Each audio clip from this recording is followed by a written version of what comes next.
We all remember recess growing up in school. Recess was a time of day where you could have all the conversations that you could not have while in class. Recess is where you had the real conversations. And real conversations we're going to have. In each episode of the Recess Podcast, I'm going to have real conversations explaining students and school. I'm David McGuire, and I'll be your host. It's recess time, y'all. What's up, everybody? Happy Thursday. Back again for the Recess Podcast. This is episode 36, and I'm excited. It's kind of Black storytelling, and I have an amazing guest with me. And so we're gonna have a great show tonight, talking about literacy and representation in books and Black authors. And as you can see, I got quotes in the back, some of my favorite Black authors up there. So we're gonna have a dynamic show. So if you're a first-time listener, welcome to the Recess Podcast, where it stands for Real Education Conversations, explaining students in school. For my folks that always rock with me, I appreciate you. Make sure you go follow us on Twitter at the Recess Podcast 1. Subscribe to our YouTube page at the Recess Podcast. And then you can find me on Facebook, David McGuire. Then you can also find me personally on Twitter at David M. McGuire. So I'm excited about this show. If you're in the comments, make sure that you jump in there. Share with us your favorite Black author and your favorite book. So again, if you're in the comments, share your favorite Black author and favorite book. And without further ado, I'm excited to have our guest with her, Dr. LaWanda Jobe from Big Mama's House Books. Dr. Jobe, how you doing this evening? I'm good. I'm here. And it's Absolutely. Dr. Jobe. It's Job like in the Bible, except for the E is silent. There you go. Dr. Jobe. There you go. So I got my folks with me. Got Auntie, happy Thursday. Auntie Elaine, Auntie Renee, how you doing? Yes. And I don't have a suit on because I am repping Teach Indy, which I will talk about. So no suit today. But Dr. Jobe, so listen, we're going to jump in. So who's Dr. Jobe, right? You got Big Mama's House Books, but before we get into the author side of you, right, just tell us who you are. Okay, so who is Dr. Jobe? So I was born and raised here in great old Indianapolis, Indiana. I'm an only child. I went to private schools. I went to Heritage Christian School for most of elementary, and then I went to Broad Ripple High School. Hey, Broad Ripple High School for high school. I went to IU and I received my bachelor's degree in liberal arts and English and AfricanAmerican studies. And then I went on to Indiana Wesleyan University to get my degree in business. And then I went on to Capella University to get my PhD in higher ed. So I currently work in the higher ed industry. I am an executive director and administrator at Ivy Tech Community College at our Lawrence campus. And we have, under normal circumstances, when it's not COVID, we have anywhere between 3,000 to 5,000 students. And I have the School of Nursing, Health Sciences, Public and Social Services, et cetera. So in my spare time, I like to write, and I love to read. I love to travel. And I think this writing thing and the reading, the children's book thing goes back to my childhood. As an only child, I didn't have anything better to do. I didn't really have a lot of people to hang out with. So I read, and I absolutely loved Dr. Seuss. I have every Dr. Seuss book known to man, and I would just read them over and over again. But the one thing that I noticed about Dr. Seuss, much as I loved him, I didn't really see any reflections of us, in those books. And a lot of the other books that I read, were coming along, now I'm telling my age, 70s and 80s, I didn't really see, a lot of books that reflected us. So I just kind of made up in my mind, as I was writing, a long time ago, I'm going to start creating books that mirror and reflect what I look like, what my family members look like, and the neighborhood that I grew up in, what those people look like. So that's a little bit about me. I love it. So let's see. Born and raised in Indianapolis, Broad Ripple Rocket. Folks there. How did you know that? Listen, I've been born and raised here as well, right? So why I didn't go to an IPS school? Both my parents are IPS graduates, and so I had a cousin graduate from Broad Ripple. So I'm very familiar with the landscape, and Look, shameless plug. I think they need to figure something out to do with that building. Right, it's a historical building. Right, it's still. I drove past the other week, and it's still sitting there. It's sitting there idle, and so that part is a shame when you have like historical landmarks and things like that in our city that are just not being occupied, especially when we talk about school. So,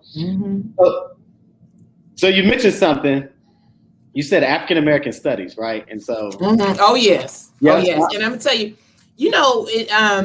I'll be honest with you. The first book that I read, it was by Carter G. Woodson, The Miseducation of the Negro. I read that when I was like 17 years old, and I could not put the book down. And, that's when I thought, what happened? Where were all these books when I was in school, in elementary school? I mean, we have Black History Month, and then we have White History Year. Yeah. And we really don't, it's like we try to compact everything into those 28 days when we've contributed so much to society, and I guess if I had a wish, when I think in terms of education, if I could do it all over again, I would probably incorporate, the contributions that we've made as a people. We've contributed to music, we've contributed to math, we've contributed to science, we've contributed to language, we've contributed to everything, but you really don't see us a lot.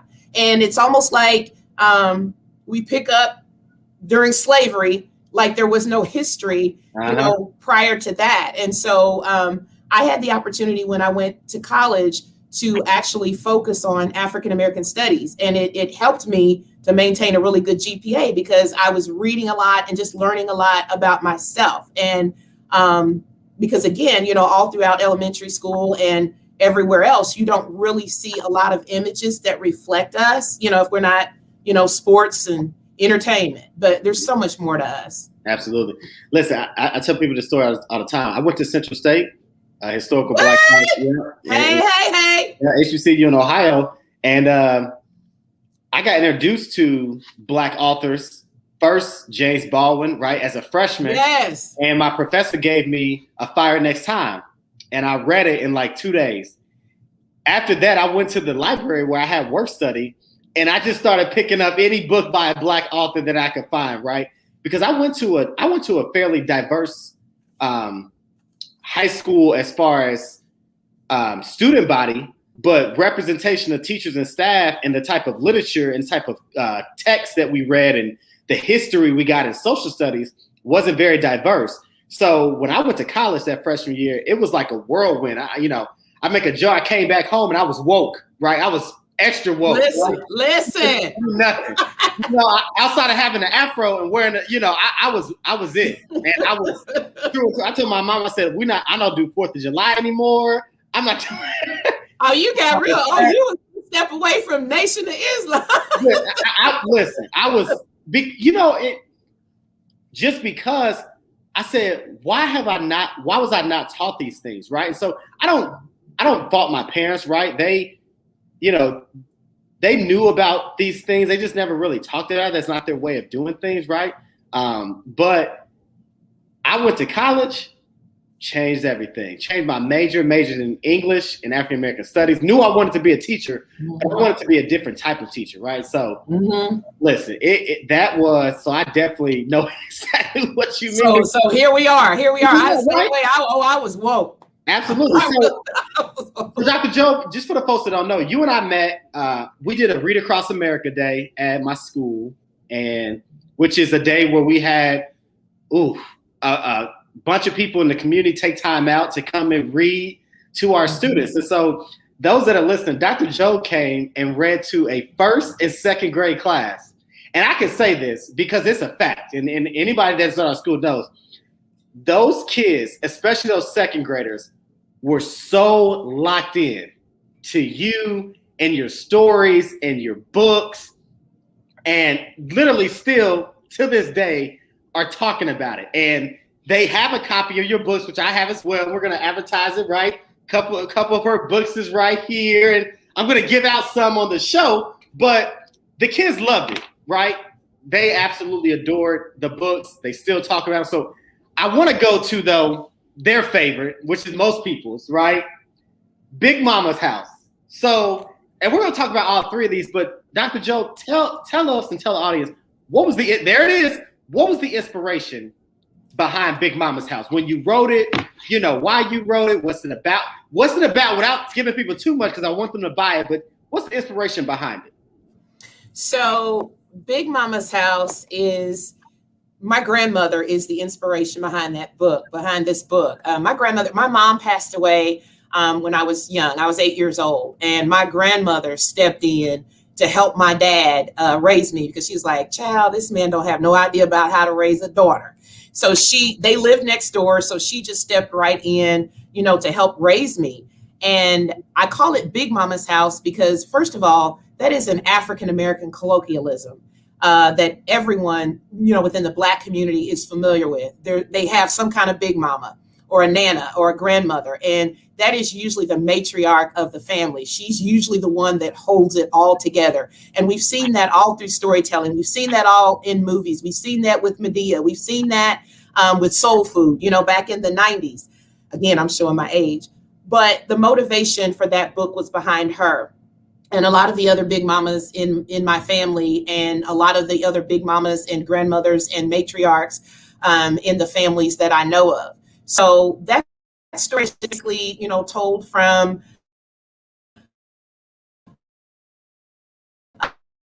and all of these different things that go on at Big Mama's house. You know, I came along during a time when you went over to your grandmama's house, you know, to spend the weekend, you know, if your parents wanted to go out or if they had something that they had to do. And that's just where you went, you know, and there were all these different things, you know, that you did. You know, you were outside, you were playing with your cousins, and, you know, usually Big Mama's house was a fairly nice size, and you spent the night, and, you know, there were just a lot of things that went on at Big Mama's house. So that's kind of what the book is about. And it's dedicated, you know, to my grandmother. And it's also the name of my company, Big Mama's House Books. And that's kind of where it comes from, because every person of color can really identify with that character and with that matriarch in their family, whether she's still living or whether she's gone on and left a legacy behind. Absolutely. And like you said, you know, everybody's got that big mama, right? That inspiration. And whether it was the big mama that raised you or the big mama where you went to when you want to get out the house from your parents, right? Or the Sunday dinners or the Easter dinners that's coming up and Thanksgiving dinners, right? And so that is, and listen, when you read that book to the second graders, that's literally the first connection they made was Medea, right? Like, I know, right? They were like, is that Medea? I was like, no, that's my grandmother. Right. And I'm gonna tell you something. Children that age are so funny. I mean, you know, and they observe and they pay attention to things that you wouldn't even imagine. You know, when I came in, they were like, oh, you know, and the little girls were like, I like your hair, you know, and then they were looking at, you know, the different characters in the book, you know, like, well, that's what my big mama looks like. And, you know, they really pay attention to detail. And I think that's the thrill that I get, you know, when I go around and I do readings, you know, it's the look on their faces, you know, to be able to, as I turn the pages, to see those characters, you know, that they can relate to and that look like people that they know. Mm-hmm. Listen, and if you're in the audience right now, just give a big shout out to your big mama. So just drop your big mama in the comments. That's right. We showing love, right, to big mamas as well. So as I mentioned, right, that's not all the books. So we also have I Can't Wait. So what was the inspiration behind I Can't Wait? I Can't Wait. So this book is all about fathers and sons, and it's a dedication to the dads that are out there. I think sometimes our fathers don't get credit, you know, where credit is due. It's always, you know, about the moms. And, you know, unfortunately, sometimes in the African-American community, our Black men don't get credit, you know, and there are some really good dads, you know, that are out there that are spending time with their children, that are trying to make effort to be great dads. It's not always about, you know, paying child support. Yes, we need child support, but it's about spending quality time. There are dads that are showing up for the parent-teacher conferences. There are dads that are out there raising their children all on their own. And so this book was dedicated to, you know, the divorced, the separated, and co-parenting fathers. You know, and it's just all about this little boy who just looks forward to his dad coming to get him on the weekends and all of the wonderful things that they do. He's reflecting on that. And it's an ode to, just, our fathers. And one thing about my book that I've made it a point to do with all of my books is that you will always see a positive African-American male role model. Whether it's in Big Mama's House, whether it's in I Can't Wait, I have committed to doing that because I think that is extremely important to see those positive male role models in all of the books, no matter what. Listen, and I think that's one of the things that doesn't happen enough, right?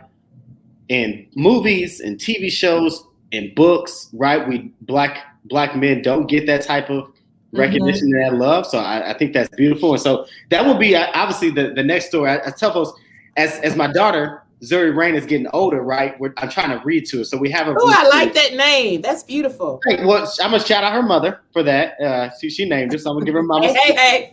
But you mentioned it, right? The co-parenting piece is something that I am dealing with right now, and it's important. But and I know some folks in the audience are gonna joke. So we are struggling getting to bed at a normal time.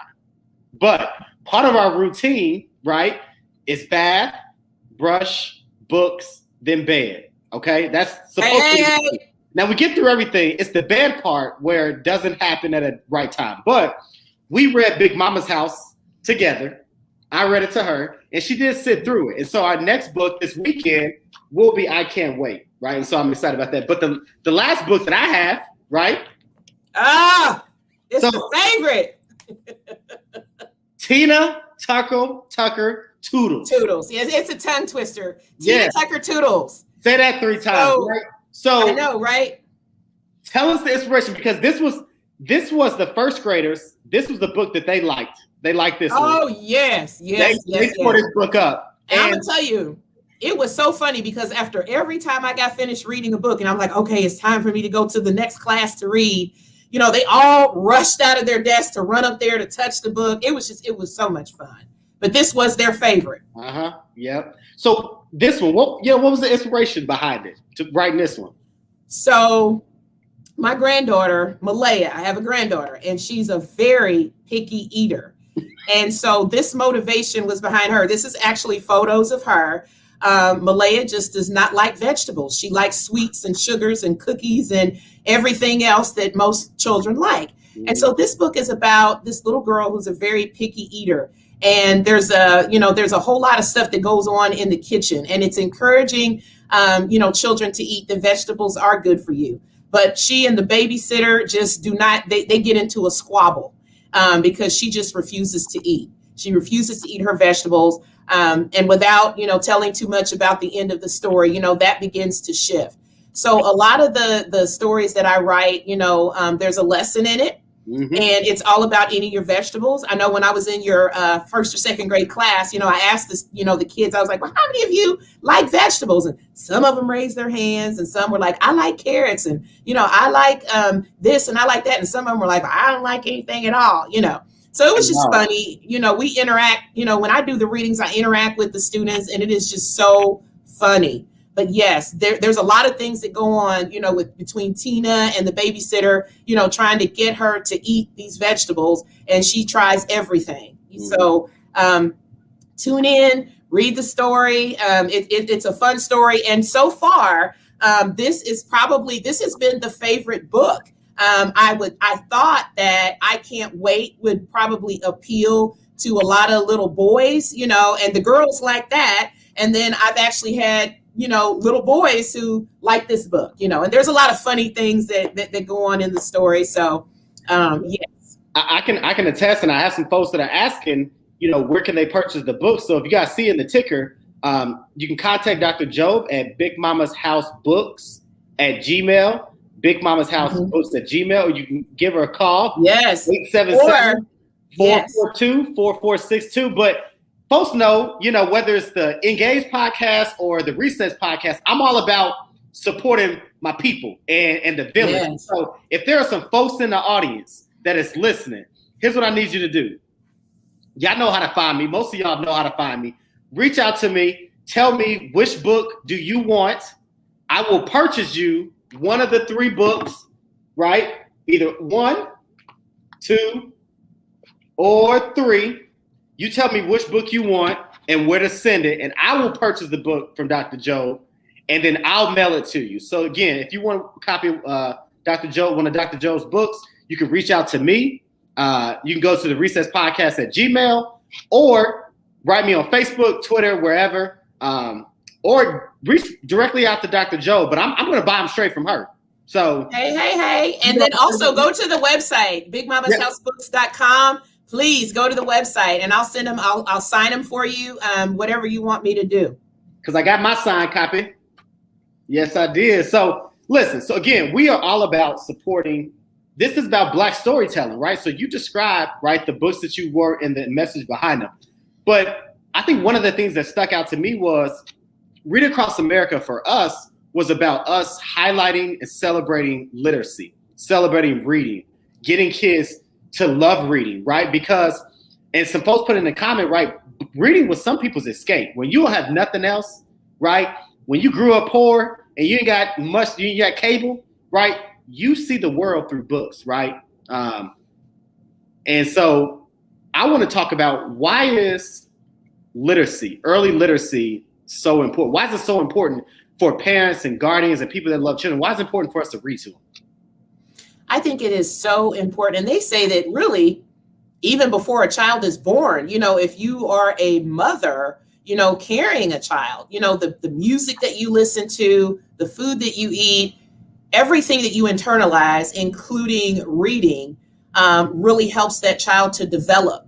And so it becomes even more important, after that child is born, to read to them. It expands their vocabulary. It enables them to be able to articulate. It teaches them, a lot of words and definitions and using it in a sentence.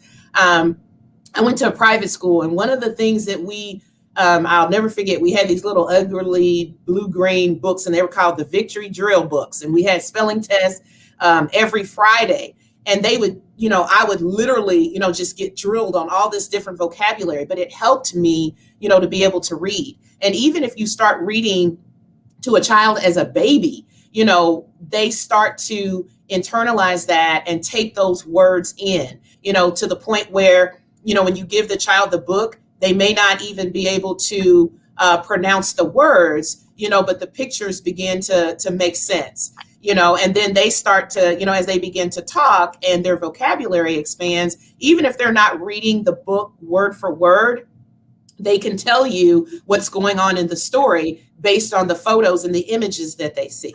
So it is extremely important, and the earlier we start, encouraging our children to read and reading to them, it just sets them, miles in advance, so that by the time they get ready to go to preschool, kindergarten, and they progress, up through the grades, it just continues to help them. Reading is so important, and it's so fundamental.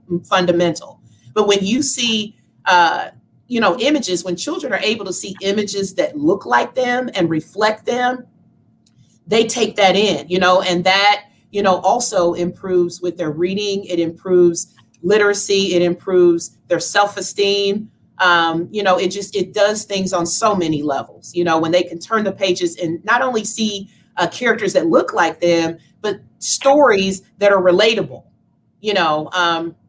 Growing up, there weren't really a lot of stories, that I could really relate to, just like, there were a lot of television programs that I couldn't really relate to, and so we've got to, and it's no one else's responsibility but ours, to get books in front of, our children that look like us, programming in front of our children that reflect us, in every area besides just sports and entertainment.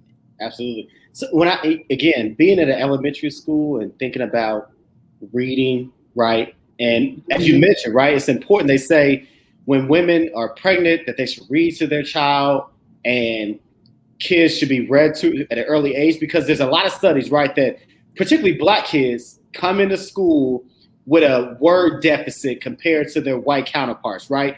Because you don't have as many Black homes where kids are being read to and talked to and different things like that. So we're already putting our children behind. So when you think about books, right? But a lot of times the books that are out there, as you mentioned, are books that really parents can't really relate to, right? So you talked about you having a collection of Dr. Seuss books, and that's where a lot of people go. But people get tired of reading red fish, blue fish, right? And green eggs and ham. I can't relate to the cat in the hat, right? Like I can't. But when you have books like you have, right, stories and images that you can relate to, not only do the kids get into it, but the parents do too. And so now you're pushing early literacy. You have parents and the kids that are bought into these stories because it's like, everybody got a big mama, right? And my kid doesn't eat vegetables. So let's read a book about that and how we can celebrate and highlight those things, right? And so, or I'm a dad, right? And I don't know, single dad, whatever. I'm not married, so I guess I am a single dad and the mom's single. So when I have my daughter and it's time with me and her, I could get a book that relates to her, right? Just like the book Hair Love, right? It relates. I'm a father and the child, and so I find those books, and those are the books that I want to read to my child. Yes. And I think that's the beautiful part about what you're doing, and honestly, why I think the kids latched on, right? The kids enjoy people reading to them. They just like somebody that it related to them, like they saw themselves in these books with you and these stories, and it made them laugh, and it brought out an emotion and started a conversation. That's what learning is. It is, and it is so exciting. And I'll tell you something else. I did a reading. I volunteer I haven't since COVID, the last year, but I volunteer at the Indianapolis Children's Museum. And so last February, they had a celebration of AfricanAmerican reading, and they brought in the schools. And so I was the featured artist, and I was able to read to those children. And I'm talking not just African-American children, I'm talking all children. And they were all interested, and they sat there and they were just into it. They were so into it. So even though my books are catered toward African-American children, they're for everybody. I have people who purchase my books who have no children, no grandchildren, no nieces and nephews. And so I say that it's for the young and the young at heart. People really just enjoy collecting and reading the books. I've written a total of 14 books. I have my fourth book will be out next month, and it's called The Tallest. And it is about a little girl she's the tallest girl in her school. And it covers bullying and, just being made fun of. It's cool to be a boy and you're tall, but sometimes it's not so cool to be a girl. It's kind of awkward, and it puts you in a weird space. And so this little girl is just kind of talking about some of the things that she deals with, but she's very proud of her height. And, of all the books that I've written, I'm talking about more than just skin color and hair texture. And while that is extremely important, what I noticed, because I did a lot of research on books, we need to kind of broaden that, because there's so much more to us than just skin color and skin tone and hair texture. And so I talk about being a latchkey kid, what it's like, my mama works late, and so I have to let myself and my brother in. I talk about all the things that go on the bus and all the things that go on the bus stop. I talk about being a preacher's kid. I talk about, being biracial. I talk about being a twin. I want my own day, because, in a lot of these books, I do research and I interview and I talk to people before I write the books. And so, what I hope to showcase and highlight are just all of these different things that go on in our community. And I think that we need to showcase and highlight those things. And yes, skin tone and hair texture is extremely important, but there's just so much more to us. So anyway, I could just go on. No, but I mean, like your website says, right? Intentional, relatable, nurturing. Every child matters. Live, laugh, love, learn. Let the children read. Let them read. Right? Let them read. The children read. So you said something in there that I want to go to, because it's one of the things that I think about when I think about my role as a Black principal, as a Black teacher, as a Black educator, right? This importance of what my presence means, not just for my Black students, but for white students, Latinx students. And you talked about it, right? Because so many times Black kids have been subjected to reading books with a white character as the lead, the white character as the hero, the white character as the wisdom, the white character of all these things, right? What books that have African-American characters seen in a different light does for those children, it says just like we say with teachers and educators, it puts blacks in a different light for those white kids. And that's why it's important. So it should be okay. I encourage those that consider themselves white allies, right?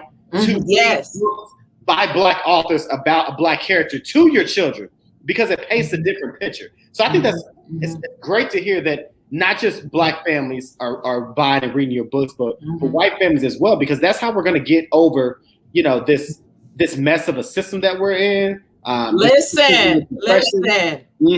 Through this piece. Let me tell you something. I knew that I was onto something when the Greenwood Public Library ordered some books. There you go. Now you only have to, only folks from Indianapolis would understand that. Listen, Greenwood is now what? Library. It's what, about 20 minutes from Martinsville, right? Listen. And if you don't know Martinsville is where the Ku Klux Klan kind of found their home base. And so that just tells you, if Greenwood is saying this is what we're trying to do, that's what it means to be a white ally, right? Yes. We may not have a lot of blacks or few blacks in our district, but what we want to do is make sure that our students, our families understand that these are the stories from black authors and black. And I think that's amazing. That you know what, that just put Greenwood in a different light for me. I was like, okay. Okay. And then, so I'm just excited. I'm passionate about it. And like I said, it's a whole process. I have an entire team and I can't take all the credit for it. I have an illustrator and it takes probably anywhere between 4 to 6 months to even illustrate the photos. And I work with her, and we kind of, have a meeting of the minds that come together to figure out what we want the pages to look like. I'm a very detailed individual. So I have an entire team who works with me to put these books together. So I can't take all the credit for it. I have an amazing team for Big Mama's House Books. I do want to put something up because, and you mentioned it, so I want to make sure that folks can see it there. But there it is. That's the website. In case you, like I said, and we put it up there. This is the website. But there's the new book, right? That's it. The tallest. Yes. So yes, you can go to the website. You said it's not. When is it? Do you have a release date yet? I don't. It'll probably be. What's this? This is what we're into April now. So in the next couple weeks. Okay, so look, it'll be going to the printer. So I would say by the end of April, because it's gotta. We've gotta get it printed. So here's what I'm gonna do, right? Because again, I'm big on supporting. Of course, I'm gonna buy a copy for myself. Gotta buy a copy for my school. But 5 listeners reach out to me. This is separate from if you want another book, but I'm going to buy 5 people a copy of The Tallest too. So I want to make sure that I purchase that. And so the first 5 people to reach out to me that say, hey, I want a copy of The Tallest. I'll get you a copy of The Tallest. And then always going to get one for my school and get one for myself as well. But yeah, just be on the lookout, reach out to me and I'll make sure I get you that book when it releases. But listen, that's amazing. I'm excited about that book. So I'm like so excited, and I'm like, okay, well, maybe it's time for me to go international. I actually had a couple of books sold to the Republic of Congo in Brazzaville, and I was like, well, okay, all right, now let's get it together. So I am just excited. I am excited, and I gotta bring you back because the kids keep asking me. So at some point, we're gonna get you back, right? Time. Mama Toya, I definitely got you. Needs a copy of The Tallest being the shortest. Yep. Right. I don't know. Please. Right. Do me a favor, for the listeners, because I have people that suggest things to me all the time, and that's also where I get some of my ideas. Like I said, I've written about, being an identical twin, being a preacher's child, being biracial, being a latchkey kid, having to move from place to place, and sometimes I also talk about, my books will be kind of talking about some things that are not so comfortable. I have a book that's called Father's Day, and it's about a little boy whose father is incarcerated, and he's looking forward to his dad coming home. So they're not always warm and fuzzy, but these are things that, that are going on, and we have those children. I'm sure you have, some of those children, at your school. And so I want to make sure that I'm addressing, just a lot of those things that, we don't really talk about, but it is what it is. Yeah. Hey, Dr. Joe, I think you and I should link up and write a book about the little black boy that grows up to be a teacher. See? Okay. I don't know. We can do that. Wait a minute. You know who's going to be ahead of you? Dr. Sean Smith. Dr. Sean Smith, who's the Lawrence superintendent. It's a couple of y'all. He was my principal, my freshman principal when I was. Are you serious? Yeah, when I was a freshman. But listen, I think that's a good idea. That's a good story, right? Like the little boy who goes to predominantly a school where he doesn't have a black educator. And he grows up and he becomes that black educator for other kids. I think that would be a story to encourage black boys to become teachers. And you know what? I will say that is so important, and I've always said that I wish that, educators could be paid their worth. We spend all this money with sports figures and everybody else, but our educators are underpaid.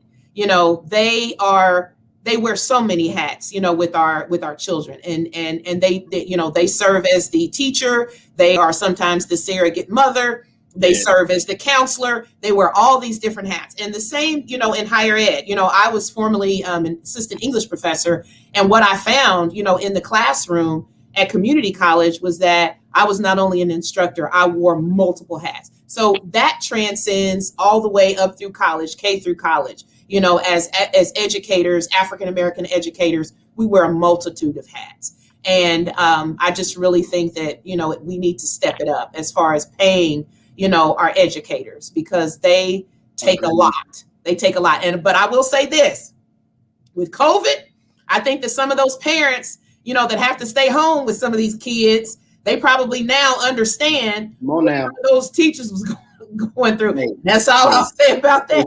Shout out to the parents that are pulling double duty, that are working and being their homeschool principal / teacher and dean of students and cafeteria worker and the whole nine. Those parents, listen, doing that virtual learning is definitely holding them. Right? They're doing the best that they can to keep the things balanced. So shout out to you all, and definitely shout out to the educators and stuff that are working during this time. Right. It has definitely been a grind. Especially if you have a principal like me who's still pushing you and working you hard, because kids still got to learn, right? COVID or no COVID, especially our black kids, because ain't nobody going to forget that in 5 years from now, when our kids apply for colleges, that they had a pandemic. Ain't nobody going to care. So we've already started, right, further back on the runway than some of the white counterparts. And so we're not going to be able to use this as an excuse. And so we always got to still be teaching our babies, right, to make sure that they stay competitive in this world. And Mama told you right. Shout out to the grandparents. Shout out to the big mamas too, holding it down in the virtual learning for sure, right? So listen, I have a question for you, Mr. Principal. Okay. So this is a question that I've always, and this is going to kind of go a little deep, and it goes back to literacy.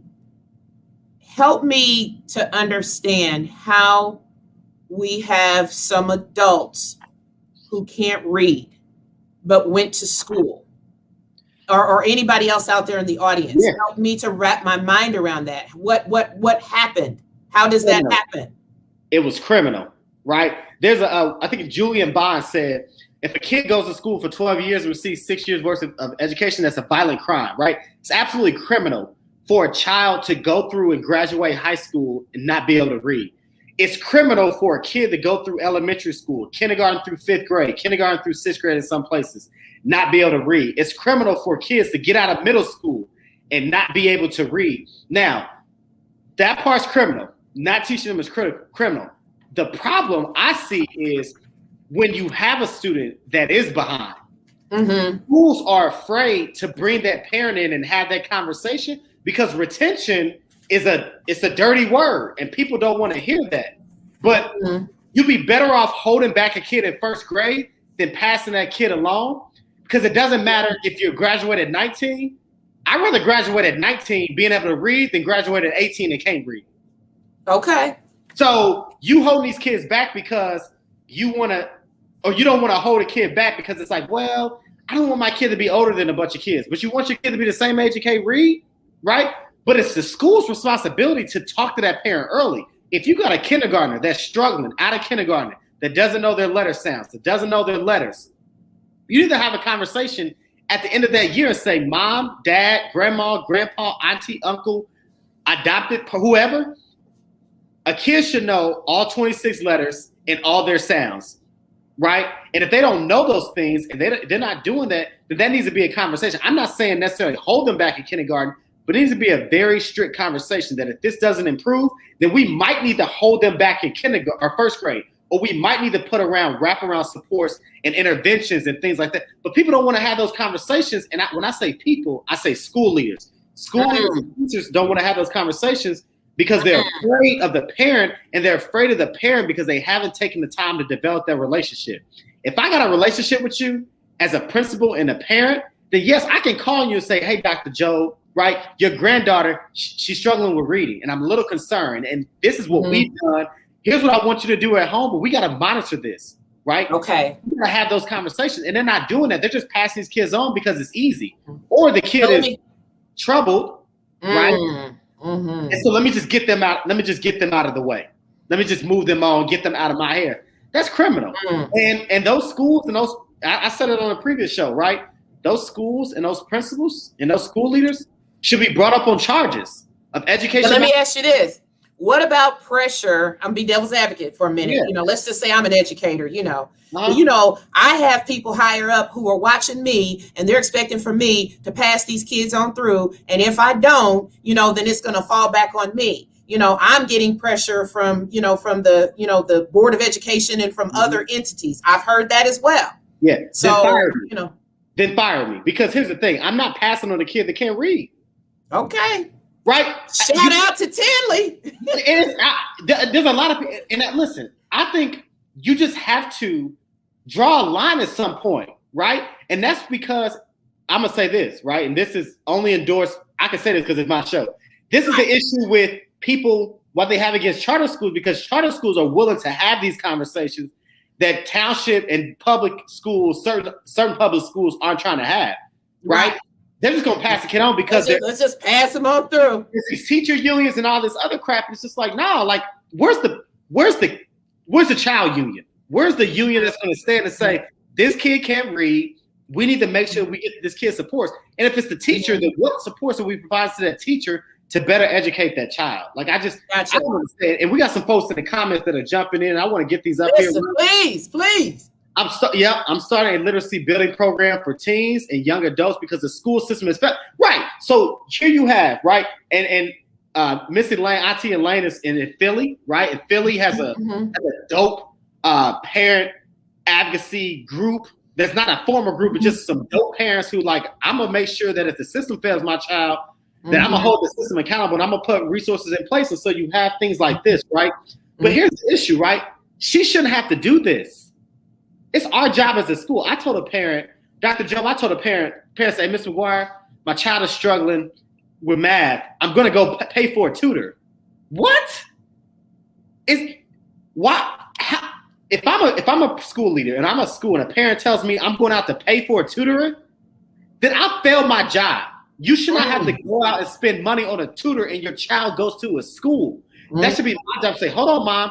Let me get a teacher to tutor your child, or let the school try to help you with the tutoring. But parents shouldn't come out of their pockets for tutoring. And if they're doing shouldn't have to.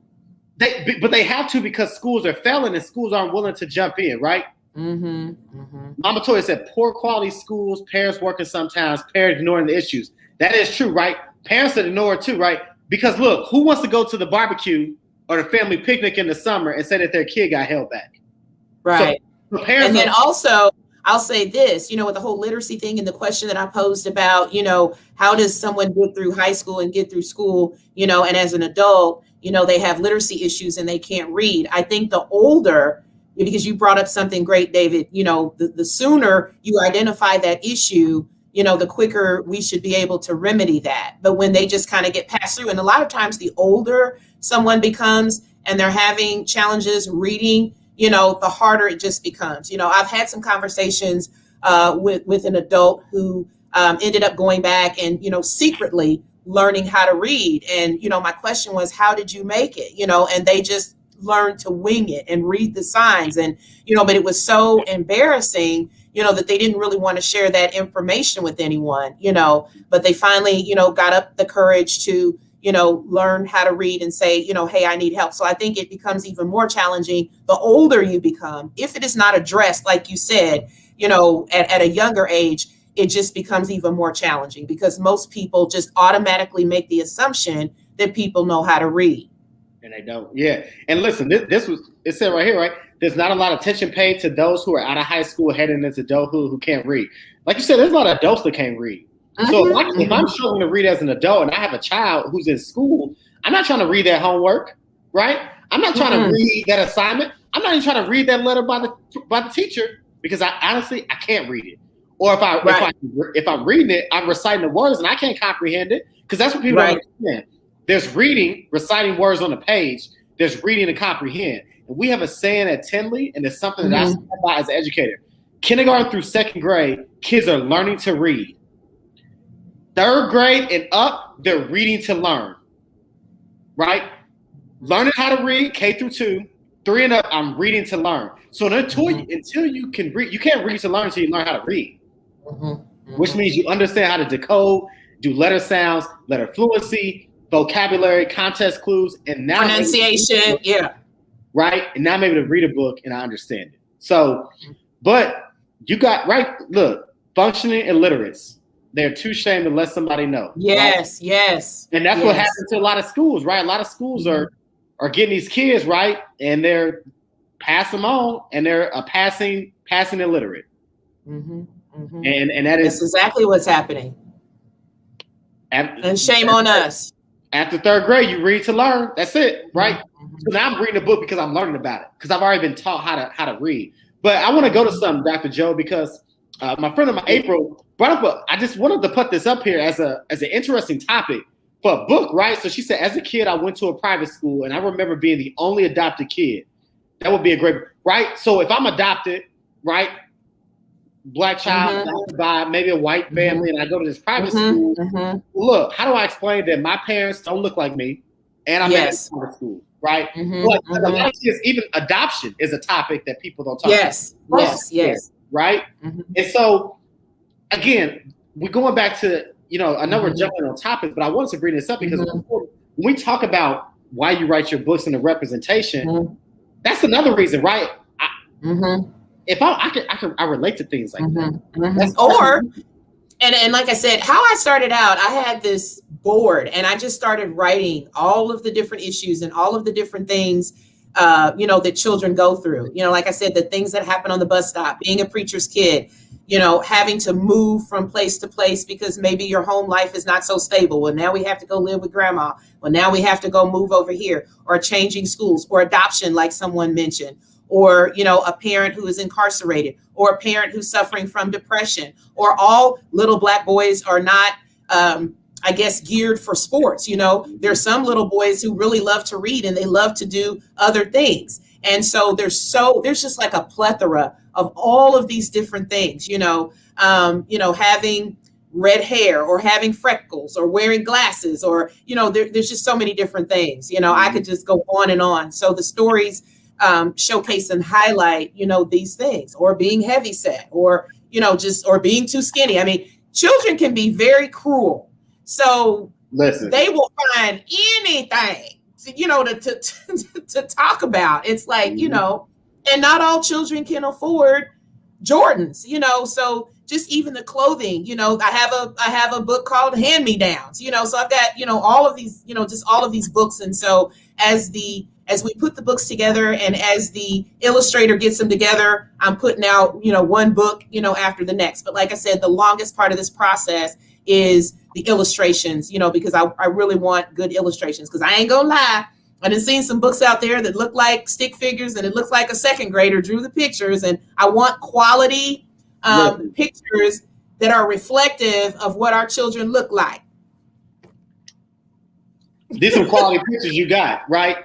And I think, like you said, that's important because when you look at these books, the thing that captures kids' mind is the illustration.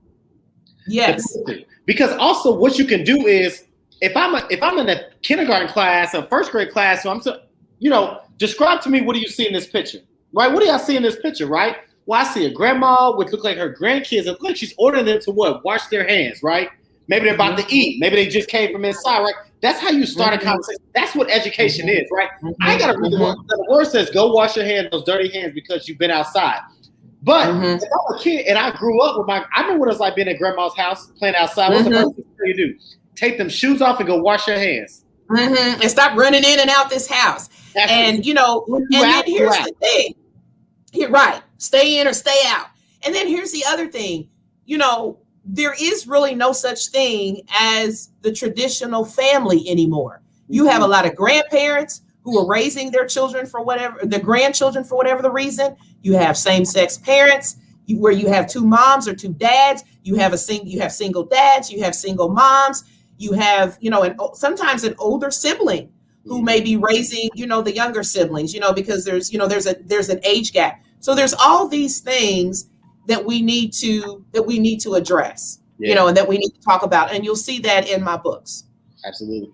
So we're almost at our hour. So I want to talk about, finally, I want to give you the space to talk about what's it like being a Black author. And you talked about it, having, you know, publishing your own books and just talk. Because I think for those that are listening that say, I got a story that I want to write, that I want to tell, but, you know, I have heard horror stories about it. Encourage us, because I feel like, you know, I feel the same way. I got a story I could write, I want to write, but it's thinking about, well, I got to write, I got to find a publisher. So talk like that process has been like for you, and why you said, listen, I'm going to bet on myself, right? And I'm going to do this in my house, right? And I'm going to do it myself. So talk to us about what's it like being a Black author and, you know, publishing your books and things like that. So for me, it's been very exciting. I actually started in 2018. And I just swore, I've been saying for years, you know, I'm going to write a book. I'm going to write a book because I love reading and writing. And I actually fasted, you know, actually during Lent, you know, probably about 2 years ago. And I just totally took myself off of social media. And I was like, okay, I'm just going to use this time that I would normally spend on social media. And I'm just going to start writing, because I had a couple of adult books that I was going to write, you know, and I'll eventually circle back around to those. One is I've Kissed a Few Frogs.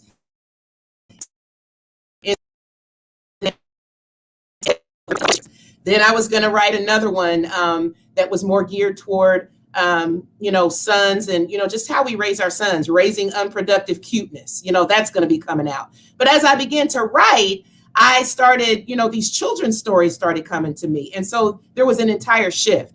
So I did that. I did a lot of research about writing children's books. And I'll tell you this, if you're interested in writing children's books, you're appealing to two audiences. You have two people that you're appealing to. You're appealing to the parents. The parents want a story. They want a lesson. They want something, a takeaway for their children. Entertained. They want fun things. They want, you know, illustrations that are fun and things that they can laugh at. So just for those of you that are interested in writing children's books or writing stories, you know, think in terms of who your audience is going to be. Another thing that I did was, you know, I had a choice between either self-publishing, being an independent author, or publishing, you know, finding a publishing company, you know, and there's pros and cons, you know, to both. And so I decided that I wanted to start my own publishing company. I did a lot of research and I wanted to publish my own books.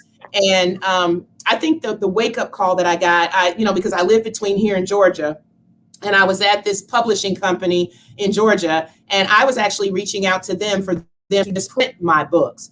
And, you know, we went into the conference room, and one of the first things that they said, you know, they were like, okay, you know, this is a great book. You know, you should consider us, you should allow us to publish the book, you know. So, you know, they started talking numbers, and they were talking like $25,000, you know. And so for someone who had never published or printed a book, you know, I thought, okay, I'm on to something.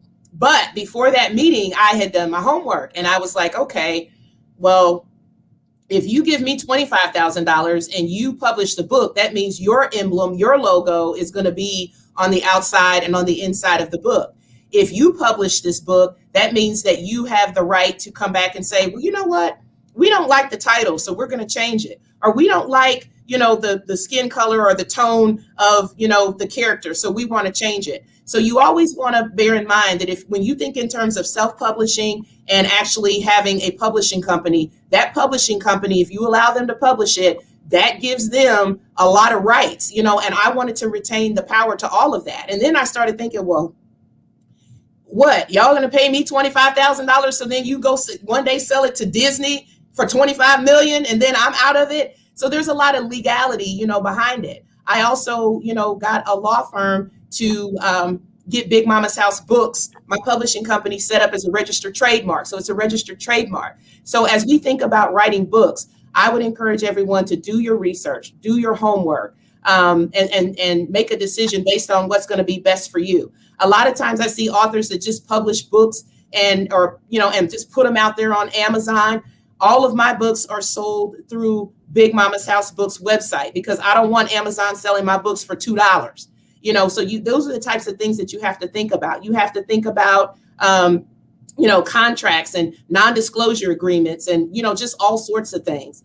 So there are a myriad of things that go on behind the scenes when you think in terms of putting a book together. And so I did that research, I did my homework. And so that's kind of, the long and the short of it. No, I love that. And the piece you said about, right, the publishing company, if this book hits, they gave you $25,000. Listen! Right, now it's worth over $1 million. It's like, now you got to cut that. It's like, wait a minute, hold on.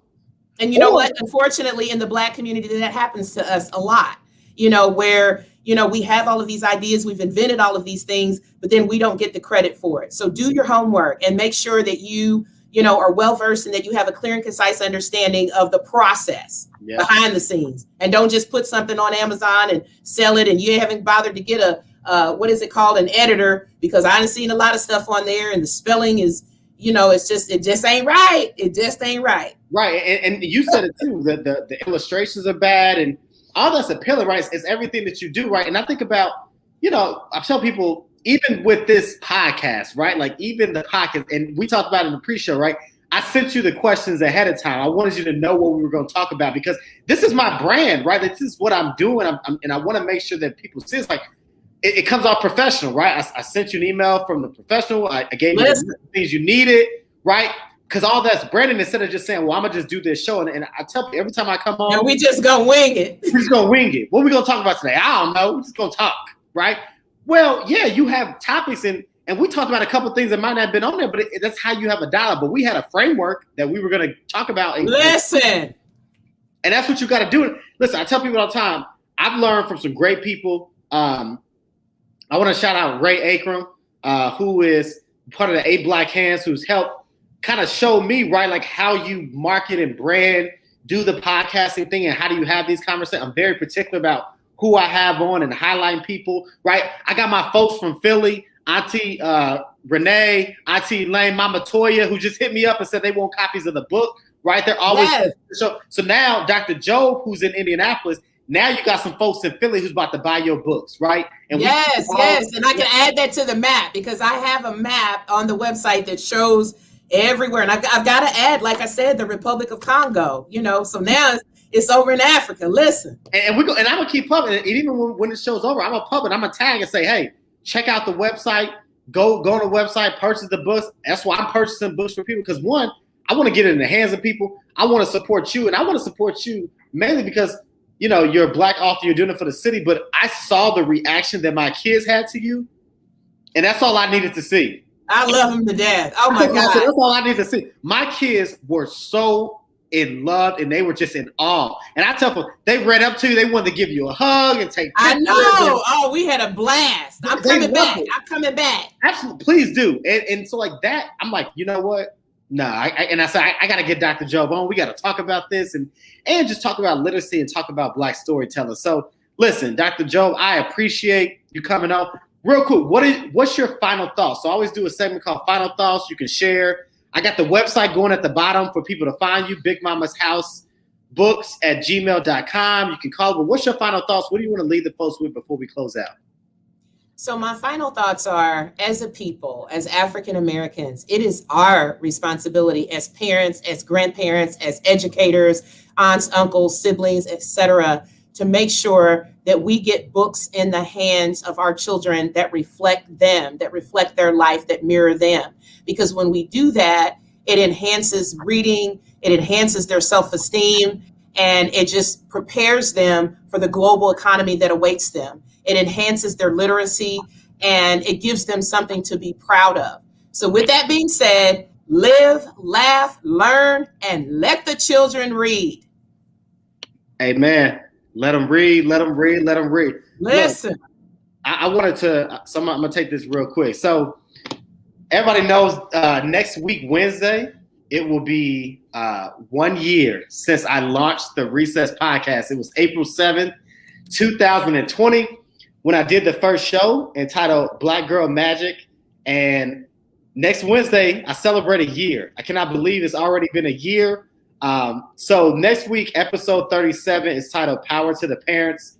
I have a show with Empowered Ed Families is going to be on. We're going to have a conversation about parents and giving parents the power, particularly in Indianapolis, but all over. So make sure that you tune in. Again, I'm celebrating 1 year, and I appreciate everybody that's rocked with me in this year, and it's been absolutely an amazing year. But also, I got some big things coming up myself. So as you see, I'm rocking my Teach Indy swag, and so I'm going to be a presenter at the inaugural Teach Indy Educators Conference. My session is titled, Are You Listening? Perspective from Black Educators. So like I said, listen, if you ain't been listening, I'm going to use my outside voice so you can hear us, because you need to know what Black educators are going through in these schools and in this system. And so I'm going to have my— Child, they struggling. They struggling. And folks don't even know it, and we don't even know it, so we got to have this space. So we're going to make folks listen. So I'm doing the session with my Indy K-12 blogger colleagues, Shantae Barnes and Andrew Pillow. And again, that's Saturday, April 10th, 10:10 to 11. Are You Listening? Perspective from Black Educators. But also, the Recess podcast is going to be partnering with the educators. We're going to do two special shows. April 9th, which is a Friday, we're going to do a happy hour. We're going to have a happy hour show at 6:15. So get your favorite drink and hop on for the happy hour. And then April 10th, that Saturday during lunchtime, we're going to have a lunchtime show with some of the keynote speakers and the task force to help launch the show. So again, Teach Indy Educators Conference, go ahead and register. The conference is free. Free.